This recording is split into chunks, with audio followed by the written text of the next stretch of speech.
Boa noite, irmãos, irmãs.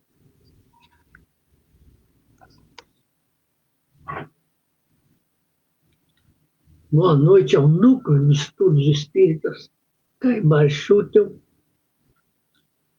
aos amigos presentes e aos amigos que ainda não puderam comparecer. Que Deus nos abençoe a todos.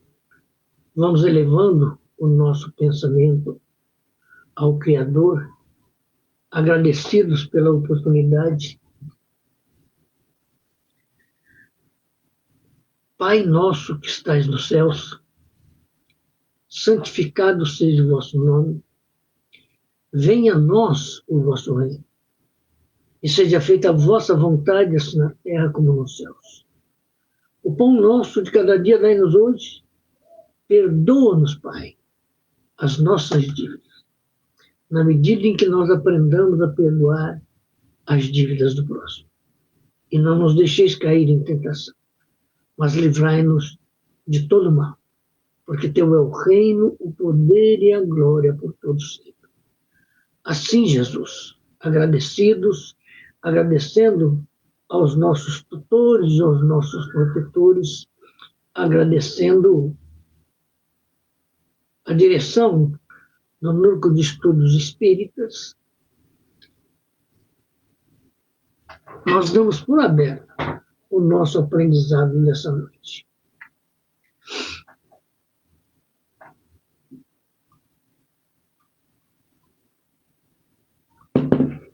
Hoje, especialmente, nós vamos trazer um tema que entendemos da maior importância, né? Por quanto é um aprendizado sempre para nós, é um aprendizado de todo dia, né? O nosso tema de hoje é como tornar-se espírita, ou simplesmente tornar-se espírita, né? Uma mensagem de Emmanuel, o espírito protetor do Chico Xavier, orientador do Chico, né? Em toda a sua obra, né? Ele deixou conosco vários livros, várias mensagens, né? E nós achamos essa beleza, vamos dizer assim, que é tornar-se espírita.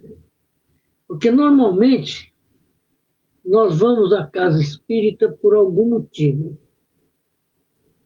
E geralmente esse motivo é de necessidade.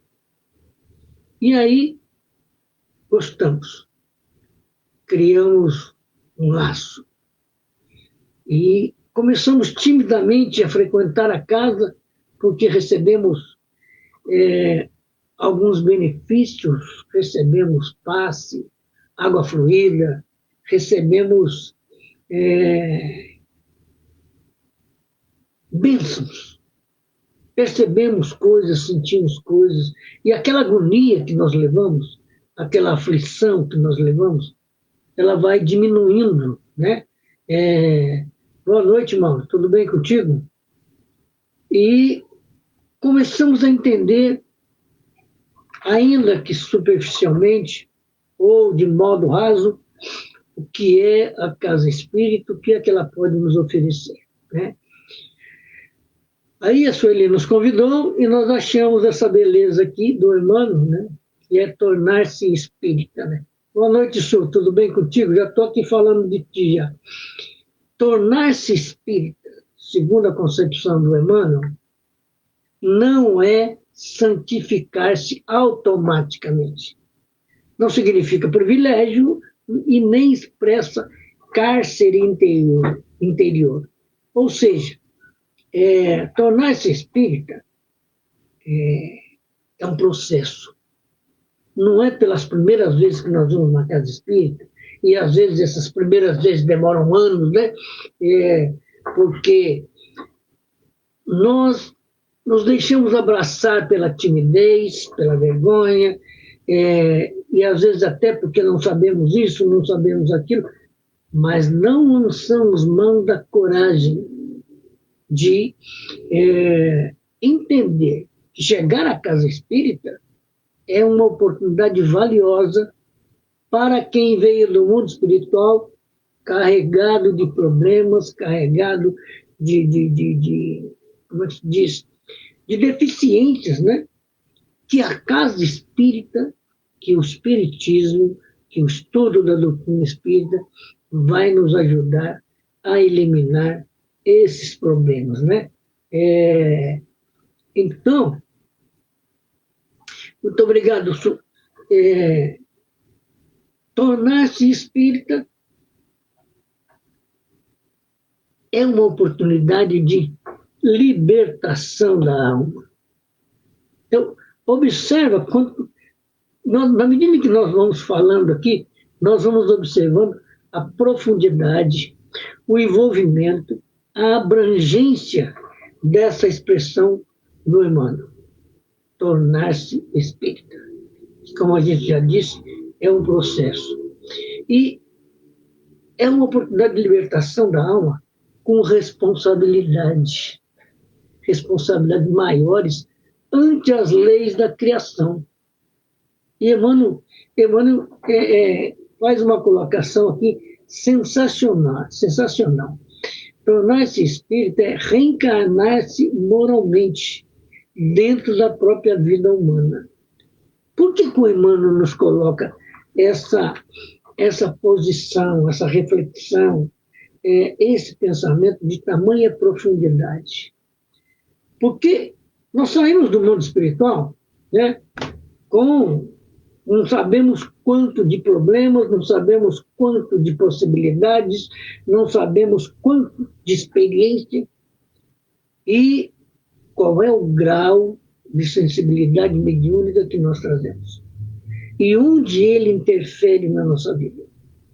E aí, o Emmanuel nos coloca isso, né? É reencarnar-se moralmente dentro de si mesmo, dentro da própria vida humana. Por que reencarnar? Porque nós vamos aprender a estudar a doutrina espírita e observar que até aquela idade que nós chegamos à casa espírita, nós pensávamos que sabíamos alguma coisa. Nós pensávamos que estávamos certos na nossa visão de vida, na nossa visão de mundo. E aí a casa espírita vai ampliando a nossa visão, vamos aprendendo, boa noite, Vitor Hugo, vamos aprendendo a enxergar a imortalidade, a pluralidade das vidas, né? Vamos aprendendo a enxergar o efeito das reencarnações ou vidas sucessivas, esses efeitos que temos em nós mesmos. Então, o que o Evangelho nos aconselha? Você quer conhecer a si mesmo, né? Lembrando Sócrates, analise as suas tendências. Pronto. Nós sabemos exatamente quem somos. Nós sabemos exatamente o que nós precisamos. Nós sabemos exatamente quais as ferramentas de reconstrução que nós temos que tomar as mãos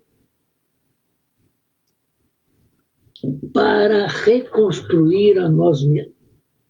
Feito aleijadinho, como se diz, a esculpir em si mesmo a luz, a bondade, a consciência, o conhecimento, né?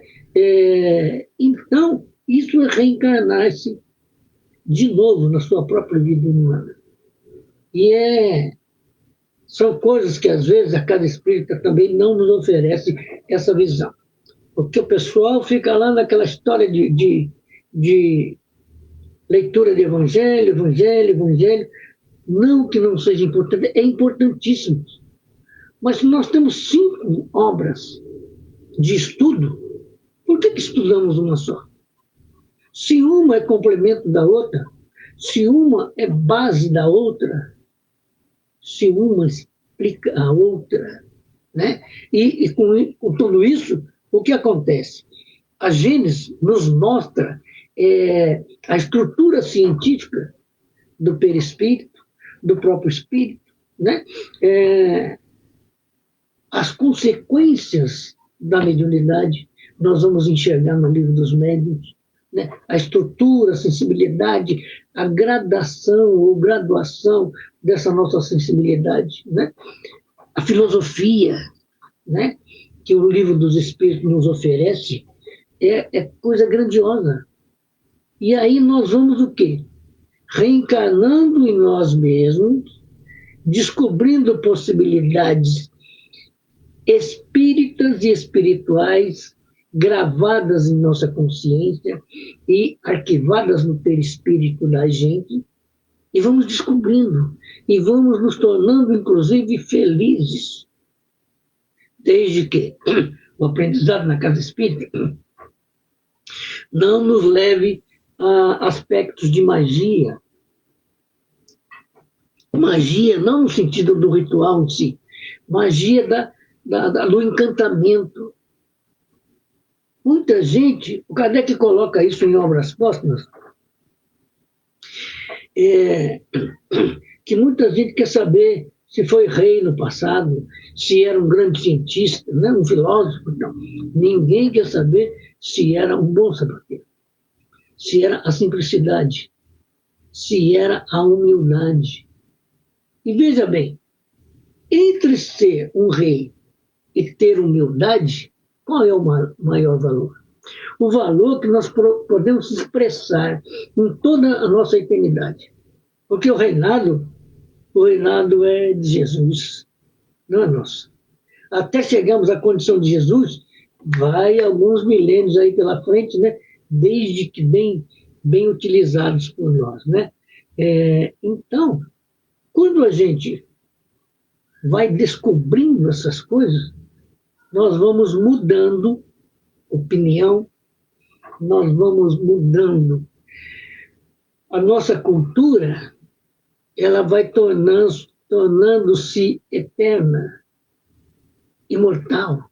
Nós vamos descobrindo, naqueles romances, né, do André Luiz, que não são romances, são livros de estudo, vamos dizer assim, revestidos de histórias humanas, né? Nós vamos descobrindo essa imortalidade, as consequências do nosso comportamento, as consequências da nossa fé, nós vamos descobrindo nesses livros. E o estudo da base, Livro dos Espíritos, vamos repetir, Livro dos Médiuns, o Evangelho segundo o Espiritismo, a Gênese, Obras Póstumas, Céu e Inferno, né? Então, nós vamos descobrir uma coisa maravilhosa com o Emmanuel. A convicção espírita é galardão abençoado no aprendizado multimilenar da evolução. Então, hoje nós estamos fazendo o quê? Assentando em nossa alma aspectos de luz, princípios de luz para a nossa eternidade. Então, pouco nos importa o que fomos ontem, é importante o que seremos amanhã com o aprendizado espírita, com a convivência no movimento espírita, né? Então, é um galardão. O que significa galardão? Significa recompensa, prêmio por compensação, por serviços valiosos. Então, na medida que nós reencarnarmos em nós mesmos e descobrimos as benesses, as bênçãos, as luzes da doutrina espírita, nós vamos recebendo esse galardão. Nós vamos recebendo, nós vamos criando a oportunidade de receber esse galardão, né? Porque ele é um termo que denota reconhecimento, honra ou glória. Então, um aprendizado. Quando nós vamos para a escola, né, nós já dissemos aqui isso várias vezes, a criatura estuda medicina, mas é só medicina. Ela não estudou engenharia, ela não estudou advocacia, arquitetura. A engenharia tem várias como se diz, faces, vamos dizer assim. A engenharia eletrônica, a engenharia elétrica, a engenharia mecânica, né? A engenharia civil, em termos de construção. Então, nós não estudamos tudo isso. Nós não temos ainda a capacidade de um Leonardo da Vinci de desenvolver em nós mais aspectos do conhecimento humano, né? Então, já é uma grandeza, mas não justifica o orgulho, né? Então, a doutrina espírita, a transformação para chegarmos à condição de espírita, realmente é a oportunidade maior da nossa vida. Então, a casa espírita, ela significa um degrau de luz no nosso processo de evolução. Então, quando nós vamos para lá, independente do que nós encontramos, eu sempre, de uns tempos a essa parte, desde os tempos que eu estudava nas escolas da vida, né? Fazendo cursos profissionais, por exemplo, eu observei uma coisa. Quem faz a escola é o aluno, não é o professor. O professor já está pronto, ele já trouxe o conhecimento. Se nós quisermos adquirir o conhecimento que ele está oferecendo, nós temos que nos portar como alunos interessados nesse conhecimento. Na casa espírita é a mesma coisa. Mas o que nós fazemos? Lá já tem um dirigente, já tem um médium, né? Tem um médium passista, tem um médium de psicografias, de psicofonias. Está tudo pronto lá, então deixa o pessoal trabalhar, eles já sabem. E aí, como diz André Luiz, nós levamos 10 anos para ficar de pé dentro da casa espírita. Ficar de pé é literalmente botar a mão na massa, é literalmente como se diz, aceitar tarefas que nos são oferecidas para o aprendizado, né? Observando, né, que nessas condições não há prevenção, não há vigilância que possam constituir caminho para semelhante conquista. Então, não adianta ir lá e ficar escondidinho no canto, sentar lá no último lugar. Nós esquecemos de uma coisa. Quando nós somos tocados pela espiritualidade, sejam de espíritos necessitados ou de orientadores espirituais, eles nos conhecem. Quando o espírito nos conhece, nós estamos comprometidos com a mudança. A mudança interior. E a doutrina espírita nos oferece essa urgência de perseverança, de paciência na execução justa de todos os deveres. Os deveres espíritas. Não são deveres espirituais. Deveres espirituais é para os espíritos desencarnados. Para os espíritos encarnados, deveres espíritas. Mas nós vamos dando um jeitinho de colocar as nossas vaidades, de colocar o nosso orgulho, de alguma maneira, né? Porque, né, como eu vi hoje uma amiga, você está ficando famosinho. Não estou ficando famosinho, eu estou recebendo a oportunidade de aprendizado, né? Então, com essa paciência de aprendizado, eu me lembro que eu comecei a frequentar o Centro Espírita Ana Lúcia, que depois virou Caminho de Damasco. E hoje é a Associação Espírita Caminho de Damasco, né? E lá no Ana Lúcia, no Caminho de Damasco original, né, nós tivemos a felicidade de encontrarmos um senhor, Júlio Laurentino de Lima, que me ensinou muita coisa. Me ensinou a aprender, me ensinou a transferir o meu amor pelos livros para os livros espíritas. E descobrir o quê? que eu também, naquele momento, eu não sabia de nada. Eu era ignorante. Eu me lembro, né, eu já disse isso várias vezes, quando no meu primeiro efeito mediúnico, boa noite, Dênia Crepaldi, Alcino Monteiro e Francisco dos Santos, tudo bem com vocês? Mamãe, um tumulto mediúnico, eu acordei a casa toda aos gritos e aos choros, num estado de nervo danado, porque era uma influência espiritual que eu não conhecia, não sabia como lidar, né? E mamãe, no outro dia, nós tínhamos o hábito, nós éramos em 5 irmãos, 2 irmãs, mamãe, e de tomar o café, todos juntos na mesa, conversando sobre as ocorrências da semana, principalmente no final de semana, e como eu acordei todo mundo, que eu digo os meus irmãos, né? Com aquela cara meio de sono, meio sem saber como tocar no assunto, né? E mamãe pegou o livro dos médios, pôs na minha frente.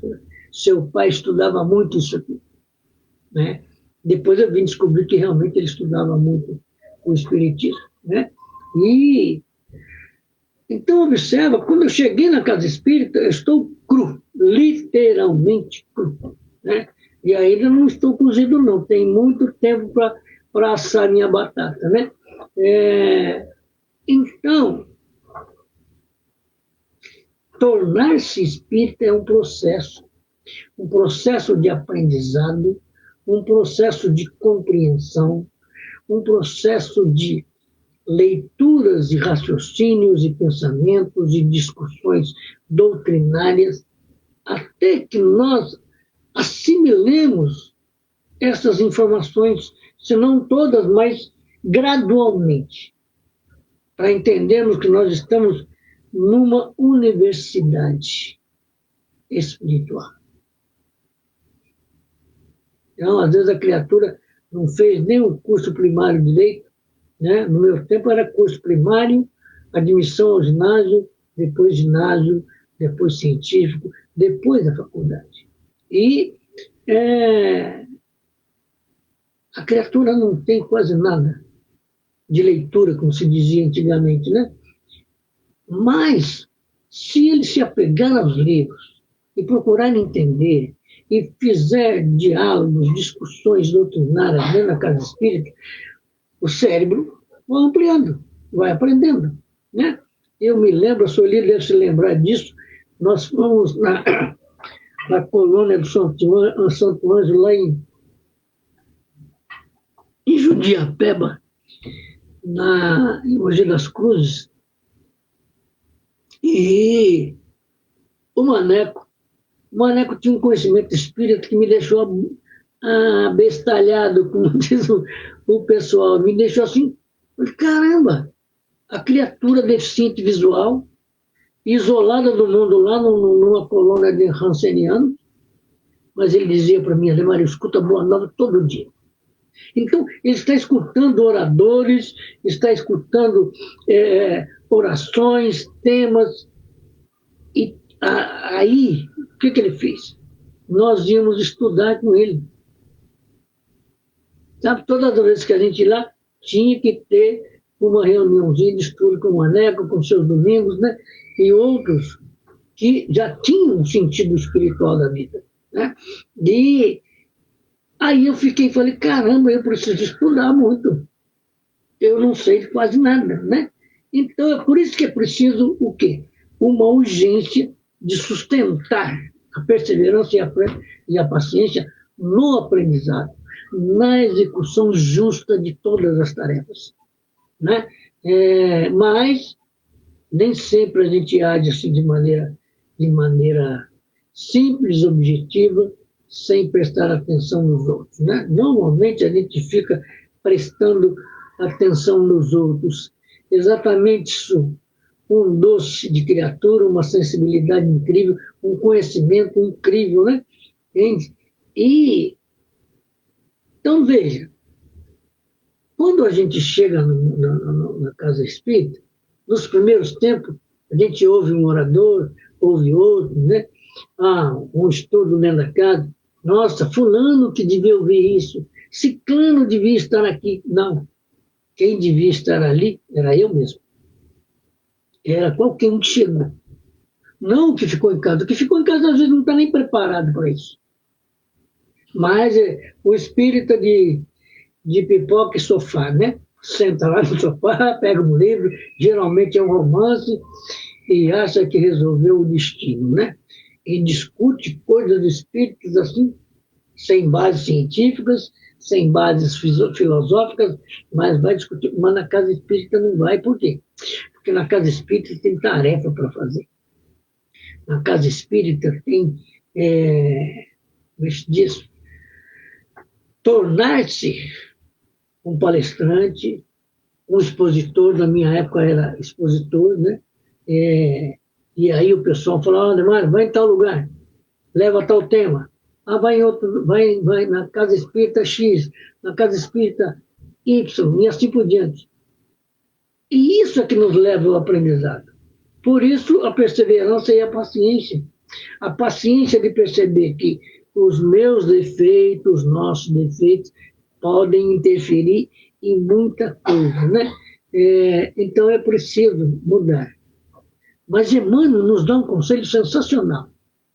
Evite arrancar abruptamente as raízes defeituosas, mais profundas, de suas atividades. Empreenda qualquer renovação a pouco e pouco, porque ninguém torna-se espírita de uma semana para outra, nem mesmo de um ano para o outro, às vezes nem de 10 anos para os outros 10 anos, porque é um aprendizado complexo, é um aprendizado psicológico, moral, ético, é um aprendizado que nos faz enxergar o universo, a vida no universo. Nós fizemos um estudo aqui sobre a vida em Júpiter. E se nós tivermos coragem de fazer uma comparação de Júpiter com o planeta Terra, da humanidade jupiteriana com a humanidade terrena, a diferença da vontade de chorar. Porque, por exemplo, lá não tem eleição, não tem política. Por que não tem, Ademar? Porque os mais experientes, os mais sábios, os mais amoráveis é que vão dirigir. Espontaneamente, isso acontece espontaneamente. Não há exatamente uma eleição, mas uma progressão de responsabilidade, diferentemente do que acontece aqui na Terra, né? Que não é só no nosso Brasilzão, né? Mas aqui na Terra. E para a gente alcançar essa condição, nós temos que olhar para nós. O Centro Espírita fala muito em reforma íntima. Mas falar em reforma íntima para os outros é uma coisa. Agora, falar de reforma íntima para si mesmo é outra coisa.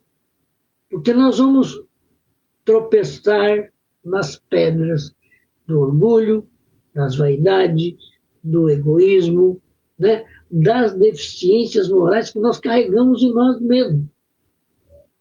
Mas aí nós vestimos aquela capinha de bonzinho, né? Na casa espírita a gente fala, meus irmãos, nós estamos aqui para o aprendizado espírita. Não. Gente, sejamos pelo menos autênticos, né? Eu falo dessa maneira, e eu vou falar dessa maneira em casa, na casa espírita, em outros ambientes. Eu não tenho que mudar o tom de voz para dar a impressão de que eu estou bem acompanhado ou de que eu já estudei muito. Não. A primeira coisa que a gente tem que preservar e sustentar é a nossa personalidade. Não é a mudança de voz que vai nos categorizar como espírito. Porque nós sabemos que é um processo. Então, Emmanuel aconselha, sabe, vai devagar. Você ainda está carregado de orgulho, faz umas experiências que a humildade provoca. A humildade provoca muita coisa. Eu já vi algumas discussões até na internet A pessoa vai levar sopa para o pessoal na rua, e aí a pessoa bebeu. A pessoa faz dias e dias que não toma um banho, que não troca uma roupa. Mas a pessoa quer um abraço, e aí? Como é que faz? Não tem jeito de abraçar alguém segurando o nariz, né? Apertando o nariz, tapando o nariz. Aí, aquele exemplo do Chico e do Jorge, né? O Chico simplesmente desligava-se das sensações humanas, imediatas, físicas, porque ele sabia que o Jorge era um espírito evoluído, fazendo um trabalho de defesa de uma sobrinha, então ele não podia se revelar com a sua qualidade espiritual. E a qualidade espiritual dele, que não só defendeu a sobrinha, mas como Jesus veio buscá-lo. Então, não é a condição humana que interfere ou que enriquece a nossa evolução. É a condição espiritual. Né? Por isso que o mundo diz, vamos tirando aos poucos.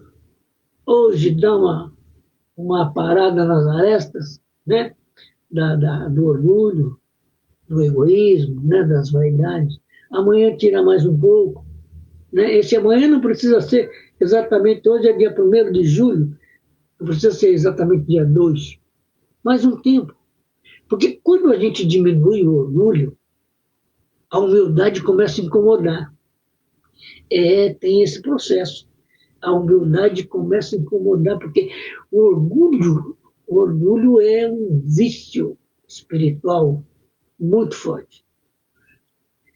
E aí, cara, nós vamos perceber que a simplicidade não traz lucros, não traz vantagens. A simplicidade é ela em si mesma e acabou.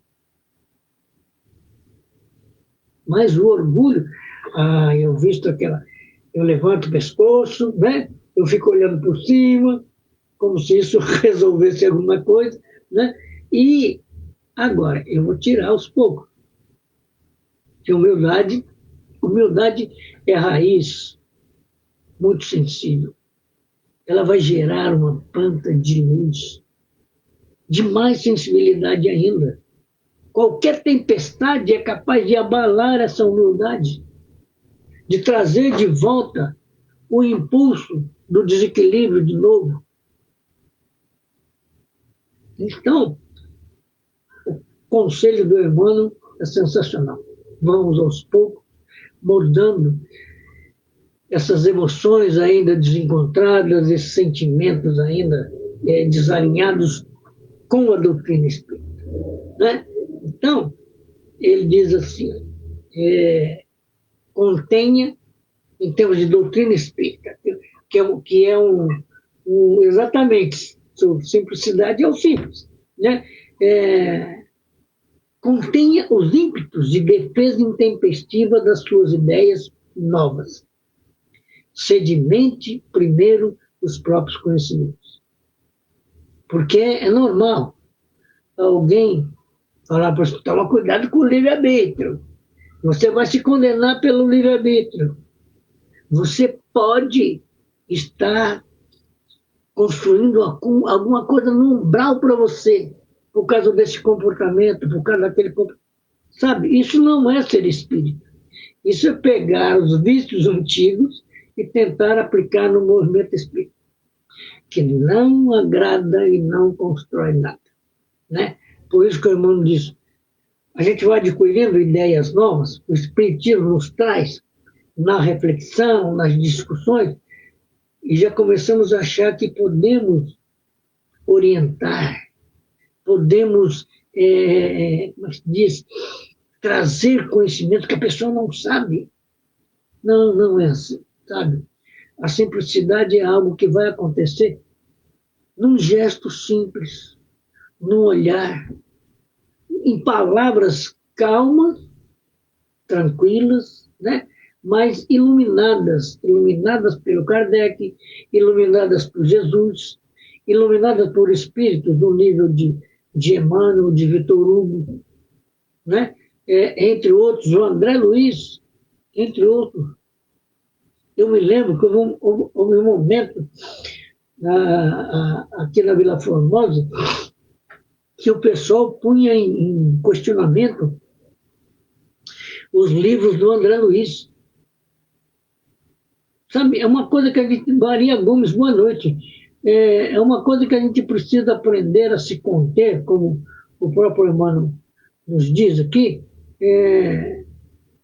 porque o espírito desencarnado, como o próprio André Luiz passou, eu ouvi de pessoas assim, nossa, passou 8 anos no umbral, agora está querendo dar lição de moral? Não, gente. Não é lição de moral, não. É o resultado do aprendizado, das experiências. Como nós nos profissionalizamos, né? Enquanto está lá no Senai, numa escola de profissionalização, é uma coisa. Quando você vem para a indústria, e assim também no comércio, em outras áreas do desenvolvimento humano, assim também é. Você veio com diploma, mas você não tem experiência. Você vai ter que ouvir os que já estão lá há algum tempo. Na casa espírita é a mesma coisa. O que nós não podemos é achar que leu meia dúzia de livros e já está pronto. Aí nós lembramos do Kardec. Kardec, na sua época, com o cérebro que ele tinha, com a capacidade que ele tinha, 10 anos é capaz de aprender espiritismo. Nós somos capazes de aprender espiritismo em 10 anos. Mas, olha, olha a biografia do Kardec, estuda a biografia do Kardec. Você vai ver que o homem quase que estudava, escrevia, raciocinava, discutia, como se diz, publicava, fazia palestras aqui e acolá, quase que ininterruptamente, desenvolvendo a codificação espírita. E nós temos a codificação espírita nas mãos. E aí, a gente vai abrir até um espaço aqui, né? A Federação Espírita Brasileira está oscilando entre a vaidade porque, por exemplo, ela diz que é a casa máter do Espiritismo. Esse é o primeiro grande erro. A casa máter do Espiritismo é a França. Não é a Federação Espírita. Não é o Brasil. O Espiritismo nasceu na França. O Espiritismo, enquanto codificação, nasceu na França, não nasceu no Brasil. Ele foi trazido para o Brasil por instâncias de Jesus, para que nós pudéssemos aceitar essa luz, transformar a nós mesmos, né? E ele disse o quê? O que é que traz o Humberto de Campos? O Brasil é o celeiro do mundo. Mas aí os nossos políticos estão acabando com as terras. E nós temos responsabilidade. Tem uma canção que diz assim, como é que se diz? Eu tenho culpa porque eu sou filho do dono. Eu sou filho do dono do mundo.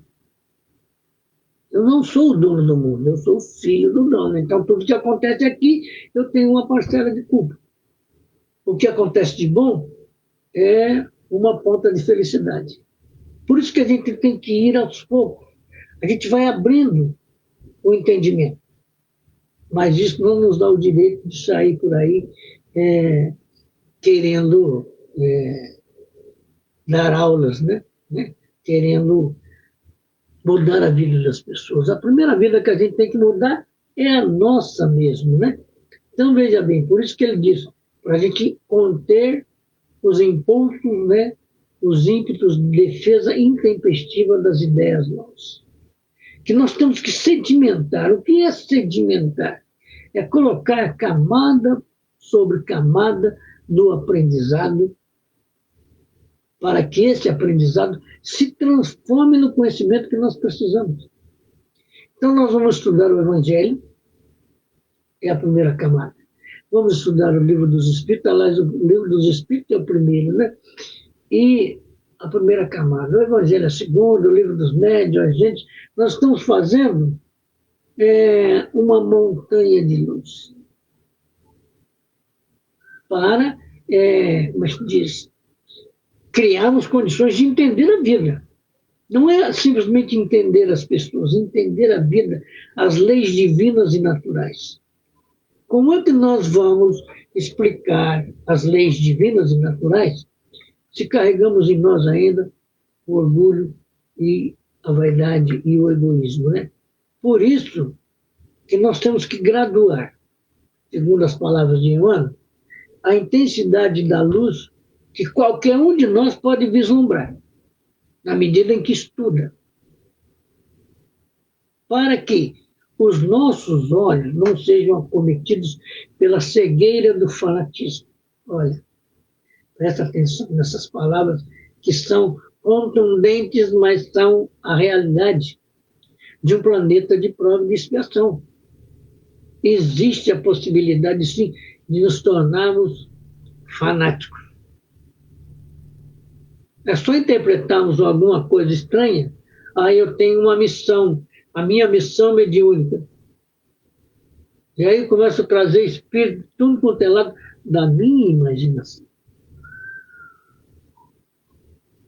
Então, porque a relação mediúnica, ela exige de nós o equilíbrio, o discernimento, o conhecimento. Nós estudamos a mediunidade, a primeira coisa que nós descobrimos, que o espírito fala por aquilo que nós conhecemos.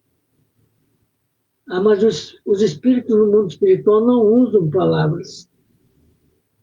Então, quando ele vai falar através da psicofonia, ele vai buscar na cabeça do médium as palavras para revestir o pensamento dele. Aí a responsabilidade do médium, de estudo. Mais para frente nós vamos perceber aqui quer ver? Não é possível ser espírita sem estudo. São palavras do Emmanuel. É um alerta. O espiritismo exige estudo contínuo das suas obras básicas para desenvolver aquela fé inabalável que está lá no Evangelho. Quando nós vemos espíritas chorando, desesperados, porque alguém da sua família desencarnou, essa fé inabalável está sofrendo de deficiências doutrinárias. Né? Entende? Então, quando a Su falou para mim, Ademar, você pode fazer um bate-papo lá no dia 1º? Eu falei, posso. Ela falou, então me dá um tema para mim. Eu falei, vou. E na conversa com ela, eu já estava aqui fazendo algumas pesquisas, aí achei o Emmanuel. O Emmanuel caiu assim do céu. Não, é influência espiritual. Influência espiritual para mostrar trabalho. Não é para me facilitar as coisas. Aí, o que é que eu vou fazer? Eu vou estudar o tema do Emmanuel, né? Tornar-se espírita, vou, como se diz, pesquisar, incrementar, acrescentar, né? Para tornar o tema gostoso de se ouvir, de raciocinar, entendeu? Porque o que é o Espiritismo? O Espiritismo, como diz o próprio Emmanuel, é claridade eterna. Então, quando eu desencarnar, quando nós desencarnarmos, Glória Novaes, tudo bem contigo? O que eu vou levar para o mundo espiritual? Aquela mensagem que tem lá da criatura que encontra com Deus, né? E chega com uma mala. E a mala dele está vazia de tudo. Ele acha que está carregando um monte de coisa, mas a mala dele está vazia. O emprego que ele tinha, e que sustentava a família, que era grandioso, é do tempo. Os recursos que ele tinha, tudo é do tempo da vida daqui. Como diz uma canção que saiu, não sei se saiu esses dias, mas que eu adoro, né? Eu gosto muito, adorar é muita coisa, né? Mas eu gosto muito que num dos versos a criatura diz assim que a vida é casa alugada. O dia que o dono da vida pedir a casa, em que situação nós estamos? Né? Porque um dia ele vai pedir. Nós decoramos casa alugada aqui na Terra. Presta atenção na profundidade disso. Nós decoramos casa alugada. Aí desencarna, deixa tudo aqui. Qual é a sensação de decepção, de frustração daquele que só enxergou a materialidade, o materialismo? A casa mais bonita, né? Tem um político nosso aí no passado que comprou casa nos Estados Unidos, que até a torneira era de ouro. Para quê? Aí desencarna, aí lembra Jesus, o túmulo caiado por fora e podre por dentro. E essa podridão? É a responsabilidade de quem? De quem viveu naquele corpo. Agora, o que não pode ter podridão é a nossa conduta, o nosso comportamento. Porque o corpo é da própria natureza. A gente viu outro dia que a morte é um compromisso da vida. A morte não é castigo, não é separação definitiva, não é dor, tamanha contundência que arrebenta com todo mundo, não. É um compromisso da vida. A planta morre, os animais morrem, os peixes, o ser humano também. Porque é preciso mudanças. O corpo nosso não aguenta. Tem alguém que chega aí a 130 anos? Tem. Mas é 1 em 1 milhão.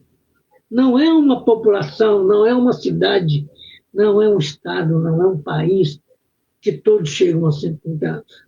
Então, chegar a 130 anos não é condição humana. O nosso corpo não aguenta isso. E a gente vê pessoas que chegaram há mais tempo, né, em que condições chegam. Eu tenho, assim, uma afeição grandiosa por Niemeyer e... Como é que chama o outro cidadão lá? Eu vou lembrar daqui a pouco. Porque chegaram a altas idades, lúcidos, trabalhando, estudando, dando aulas. Quando chega nessas condições, beleza. Mas olha como é que as criaturas... olha como é que essas criaturas viveram. Criaram condições, criaram recursos. E então é importante, eu estou tentando lembrar o nome do meu afeto lá, daqui a pouco. E agora imagina pegar como Kardec, como Bezerra de Menezes, como André Luiz, Emmanuel, como Herculano Pires, Hermínio Corrêa de Miranda, Deolindo Amorim, que pega a doutrina espírita, sabe? E pega essa luz com maior cuidado, com maior responsabilidade e vai tirando fiapos dessa luz, transformando em livros, aumentando a claridade para que criaturas como eu possam entender o que é a claridade eterna do Espiritismo. E eles fizeram isso, sabe? Hermínio Corrêa de Miranda, que eu tenho, sabe, um apreço muito, muito grande pelo modo dele escrever, né? Ele fez coisas maravilhosas, sabe? Tem um livro que chama-se... como é que é, meu Deus? Será que eu vou conseguir lembrar aqui? Que ele fala da Revolução Francesa, em que Desmoulins, né? Foi um dos ativistas e que reencarnou no Brasil como Luciano dos Anjos, um grande jornalista, né? E esse grande jornalista, ele tinha em si uma sensibilidade que ele não conseguia deixar que ninguém abraçasse ele, porque ele tinha a sensação que os seus ossos iam quebrar, doía os ossos do corpo dele. Por que doía? Porque quando ele foi preso na Revolução Francesa, o que ele fez? Ele mandava descarnar as pernas dos detentos que estavam lá com ele, só para ele ver o esqueleto andando. Aí ele volta com essa sensibilidade óssea, né? Luciano dos Anjos. E o Espiritismo nos mostra isso. O que nós fizemos errado hoje, amanhã não é punição, não é castigo, é o efeito de nós mesmos. Emmanuel não diz que nós somos herdeiros de nós mesmos? Quando nós somos herdeiros de nós mesmos, nós herdamos o bem que fizemos e o mal que praticamos. Nós herdamos a luz que arrecadamos e a sombra que nós desenvolvemos. Daí essa dificuldade que ainda temos para essa compreensão de tornar-se espírita. Então, está aprendendo, faz algum tempo que está dentro do movimento espírita, gradua ou gradue a intensidade da luz que você vislumbrar para que os seus olhos não sejam acometidos pelo fanatismo. Porque crença não nos exime de consciência. Acertar ou cair são problemas pessoais. No passado, muita gente acusou a mediunidade, o espiritismo, de gerar loucos. Olha aqui, crença não exime de consciência. Acertar ou cair são problemas nossos. Né? Tudo depende de você, como diz Emmanuel. Quem persiste na ilusão vai abraçar a teimosia. Quanto mais se edifica a inteligência, mais se lhe acentua o prazer de servir. Porque quanto mais nós enriquecemos a nossa própria inteligência, nós vamos enxergar de maneira mais lúcida, mais grandiosa. Cida Matias, boa noite, tudo bem contigo? Nós vamos enxergar com profundidade o que é o irmão que está necessitado. E é uma coisa muito importante. Obedeça. Dentro da doutrina espírita, as instruções, as orientações, em sua grande maioria, são para nós mesmos. Obedeça o chamamento do Senhor Jesus, emprestando boa vontade ao engrandecimento da redenção humana. Espírita, que está se tornando, conserve-se encorajado e confiante. Alegria serena em marcha uniforme. É a norma ideal para atingir a meta colimada. Eleve anseios e esperanças, tentando sublimar emoções e cometimentos. Qual é a nossa grande meta? Que bom, Cida, que está tudo bem. E o maridão, tá legal? Então, tornar-se espírita é um processo complexo, demorado, né? Exige de nós toda como é que se diz? Tarefas de aquisições, tarefas como é que se diz? De modificações em nós mesmos, né? Compreensão, para que não venhamos a nos enganar com nada, né? Há algumas informações, né? Tem alguns espíritos que desencarnaram. Inácio, por exemplo, ele já nos trouxe a notícia de que no umbral tem muito mais espírita do que bom, hein, Cida? Do que em outro lugar. Porque o espírita acha que chegou aqui, ele está pronto. Está pronto para quê? O espiritismo é para moldar a simplicidade em nós, para que a gente enxergue o nosso passado é escabroso, mas Deus é misericordioso, é justo. Ele coloca a lei do esquecimento, né? Para que a gente possa aprender, independente daquilo que a gente fez no passado. Quando a gente repete numa série da escola e voltamos para o mesmo estudo, nós ficamos o quê? Entediados. Nossa, eu já vi isso. Repetiu no ano passado e agora está entediado. Nossa, eu já vi isso, vou ter que estudar isso de novo. Sim, você não aprendeu direito. E a doutrina espírita é exatamente esse estudo que nós não aprendemos tudo. Que nós achamos que os espíritos ensinam tudo. Não! Os espíritos que tinham que ensinar, eles envolveram Allan Kardec. Eles envolveram Leon Denis. Imagina você ter como protetor Jerônimo de Praga, que era o protetor de Leon Denis. Sabe, Jerônimo de Praga que foi condenado à morte pela fogueira e que enfrentou os seus adversários com a inteligência, assim como Joana d'Arc. Agora, para atingir esse nível, tem que crescer em conhecimento, né? Para a gente arrematar aqui, tem muito mais coisas, né? Mas 1 hora só é pouco, viu, Mauro?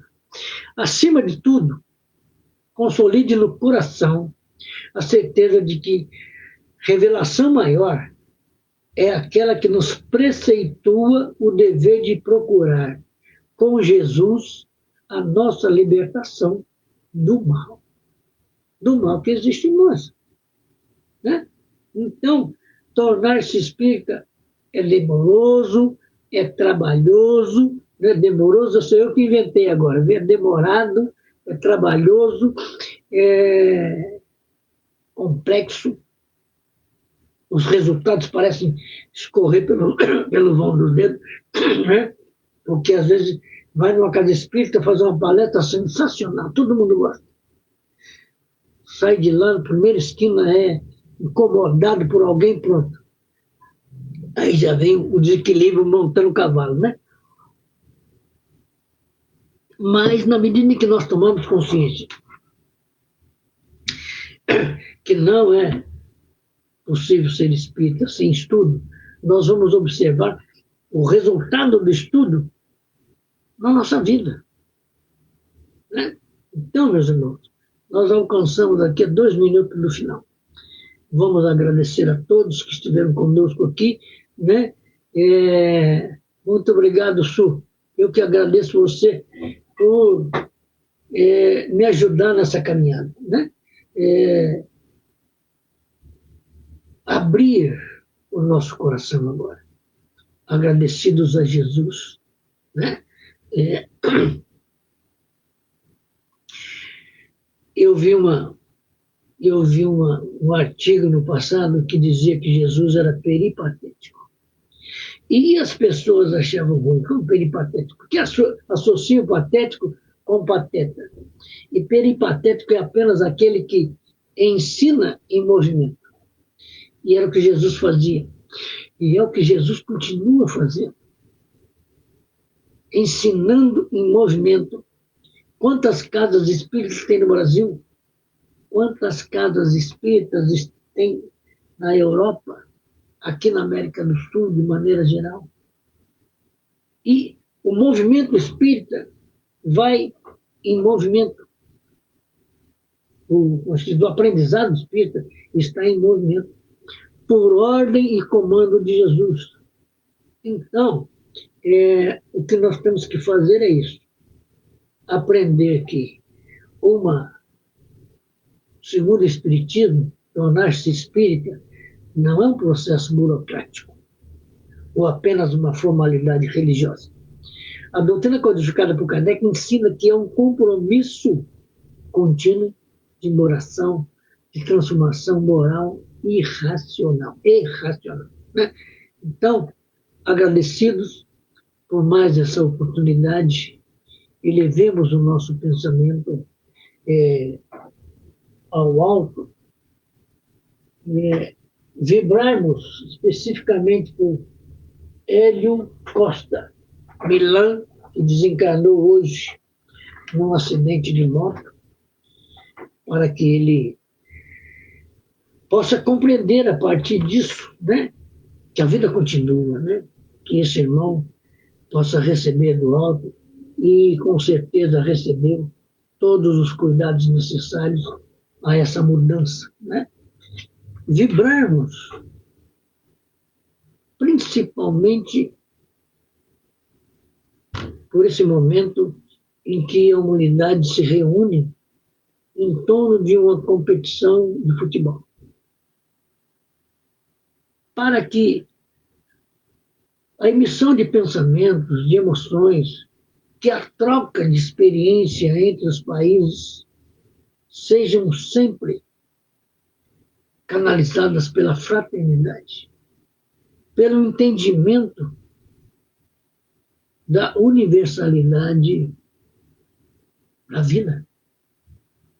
Vibrarmos para que consigamos fazer esses movimentos também em torno dos necessitados. Às vezes eu me pego pensando como é que as pessoas conseguem se reunir em torno de uma escola de samba, em torno de um time de futebol, mas tem dificuldade de se reunir em torno de um objetivo espiritual. Vibremos para que o ser humano amadureça e entenda que ele é capaz. Se ele é capaz de trabalhar o ano todo por uma escola de samba, ele é capaz de trabalhar também o ano todo para beneficiar os necessitados. Vamos vibrar para que o movimento espírita possa ser cada vez mais consciente das intenções de Jesus, não só para o Brasil, mas para o mundo. Nós ouvimos expressões assim: o Brasil é o celeiro do mundo, é a pátria do Evangelho. A pátria do Evangelho com cicatrizes e feridas morais sem precedentes. Enquanto estamos estuprando, enquanto estamos matando mulheres homossexuais, onde o Evangelho no coração humano? Quando estamos abandonando mães, dando à luz e colocando o seu rebento numa parede, como vimos outro dia, quebra o tijolo e enfia a criança lá dentro, deixando em qualquer lugar criaturas roubando e assassinando, estuprando adolescentes. Então, a gente lembra os primeiros mártires do Espiritismo, os apóstolos, que enfrentaram a ignorância humana, que também foram assassinados. E é hora de pensarmos num movimento espírita que atue de fato junto aos necessitados.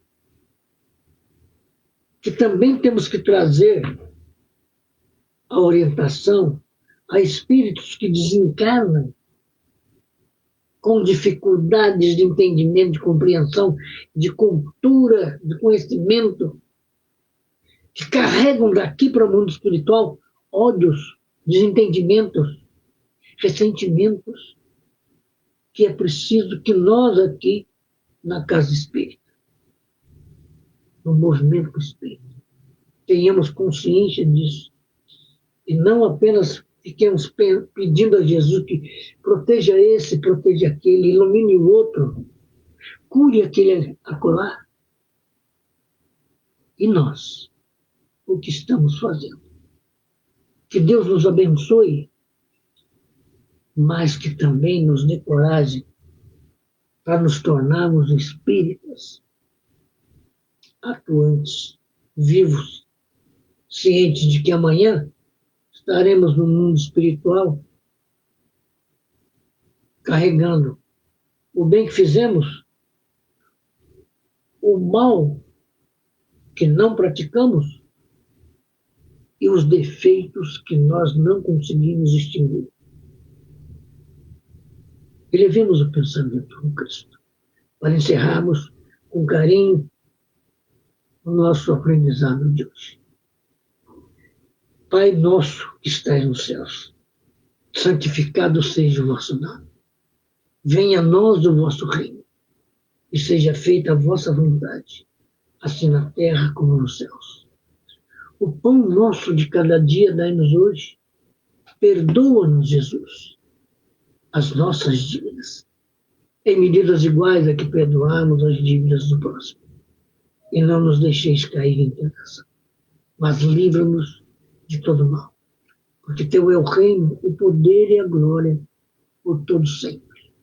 Assim, mestre, agradecendo a direção espiritual do Núcleo de Estudos Espíritas, agradecendo a todos os amigos que nos ajudam nesse aprendizado, agradecendo aos espíritos que nos conduzem o raciocínio, o pensamento e que nos incitam a cada dia ao aprendizado, agradecendo a família que me trouxe e a família que nós constituímos, eu e a esposa Simona Cristina. Vibrando pelo nosso filho Eduardo, nós damos por encerrar o aprendizado de hoje. Que assim seja, que assim seja.